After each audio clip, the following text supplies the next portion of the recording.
we're going to go old money car spotting. What that means, we're in central London where ULEZ is everywhere and congestion's everywhere. However, I want to see the cars that have managed to survive that, and the only way they've survived that is because their owners are minted. Now, hopefully we find more cars such as this, but it's London. We can find an absolute eclectic array of cars. So come along for the ride. 2001 BMW E38. This is the 2.8 litre inline six. So yeah, sorry, not the V8. However, I will be talking about this as I drive. I'm actually pretty much bought on this being the smart option.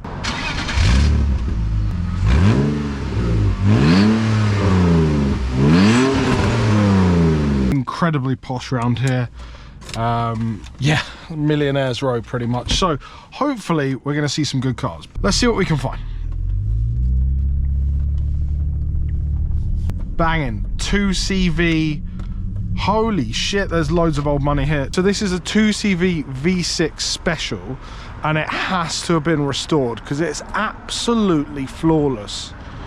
There's not a single mark on it. So this is proper old school money. This, it's a Saab turbo, and it's not just the turbo, it's actually an S turbo, which is pretty much the best one that you can get.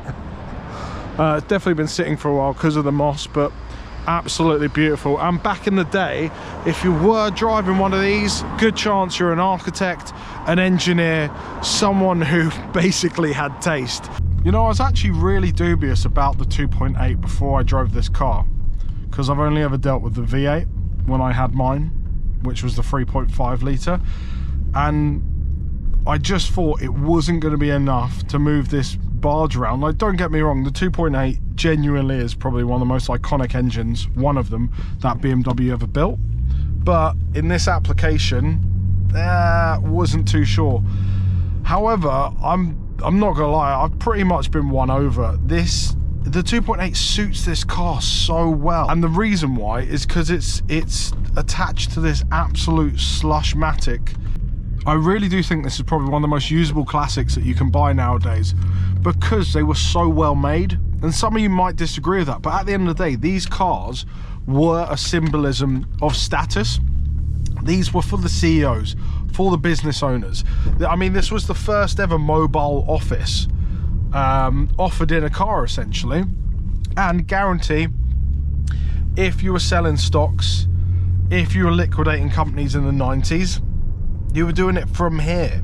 From royalty to rappers, everyone had an E38 because it really was a status symbol for what the car represented. Holy crap. That is a Continental SC. Okay, I need to calm down. Let's go have a look. So this is probably one of the rarest Bentleys that you could buy in the mid-90s to late 2000s. If you had serious money, I don't even want to say the stats in case I get anything wrong, so I'm going to pull it up on screen.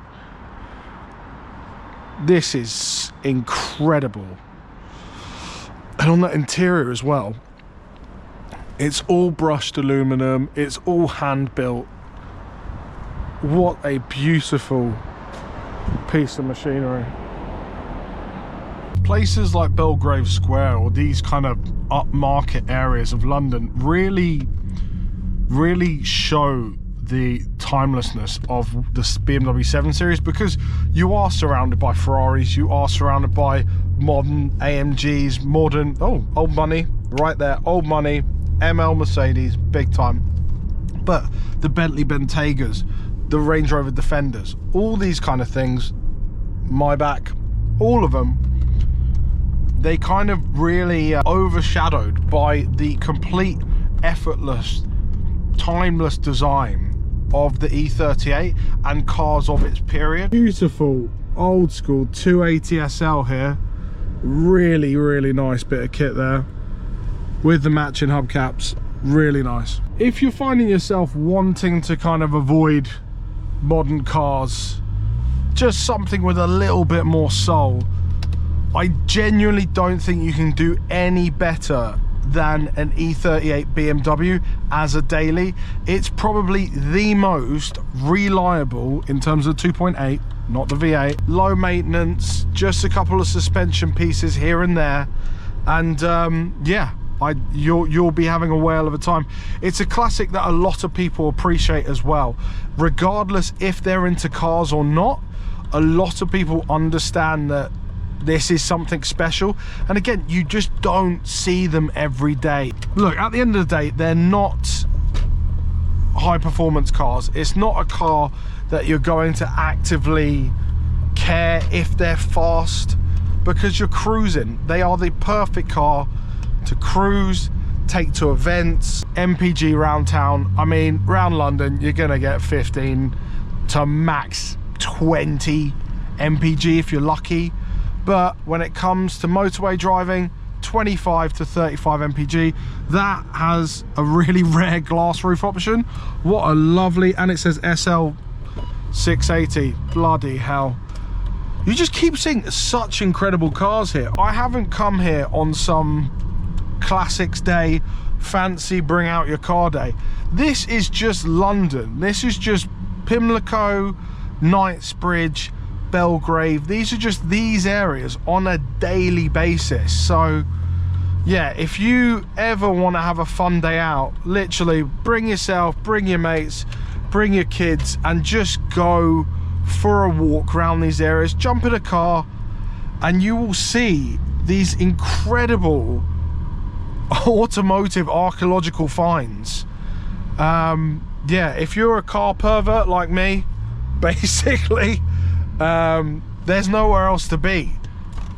Old money, definitely. Don't tell me that's DVLA. Please don't tell me it's DVLA. I genuinely think that's for security. That old school Supra is incredible. Matte black 7 Series, as you do. Could even be factory option with that, but people do like to wrap their cars around here. The old Bentley Flying Spur, those have depreciated like crazy now. You get them for about 45, 50 grand. Still a hell of a lot of money, let's not mess around. Speaking of a lot of money though, E38 7 Series definitely going up in price. Last time I checked, a decent 2.8 was around, give or take, 3.5 to 5.5 grand. Beautiful Bentley Azure. You also had the V12s, which are sitting around 15 to 20k at the moment for a mint one again. So they're moving in the right direction. If you don't have one, well, after I got rid of mine, which I'm quite upset about,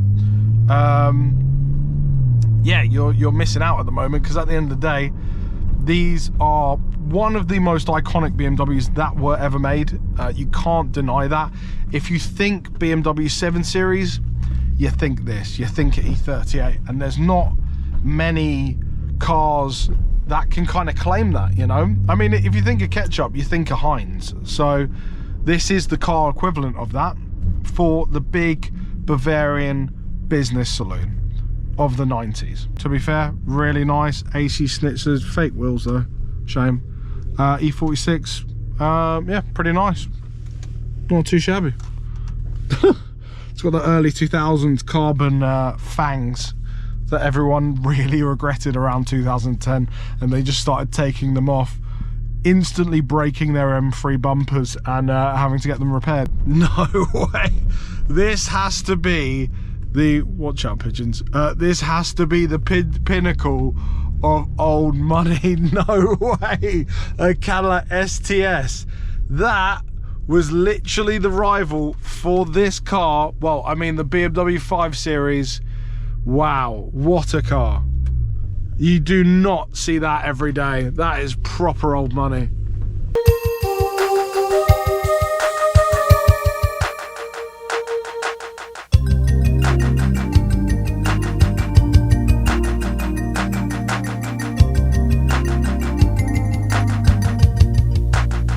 I just got a tip off of someone, can't mention who, because didn't want to be on camera, but there apparently is a very, very rare Mercedes. There it is.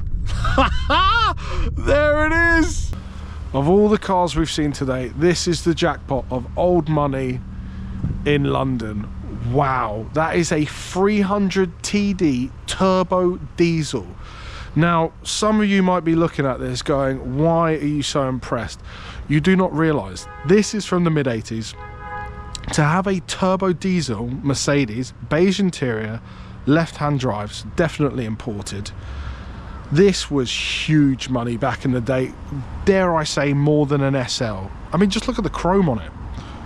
And also, if you weren't convinced that this is proper old money car, this square is one of the most expensive places to live in London. I think just one of these apartments, even houses, you're probably, for the houses, you're probably looking about 5 mil. So yeah, there we have it. One of the rarest Mercedes you'll ever find in central London. Not ULEZ compliant, not congestion compliant. They are paying out their ass for that, and for good reason. And as you see, there's just Porsches, Aston Martins, Rolls Royces everywhere, and a very nice 325 Ci. But cool. Synopsis is BMW 2.8 is probably one of the best usable daily classics you can get nowadays. You really want to pick these up. They're about 3.5 to 5 grand for a good 2.8, and even if you're looking at the V12s, you guys know this, they're 15k to 20k.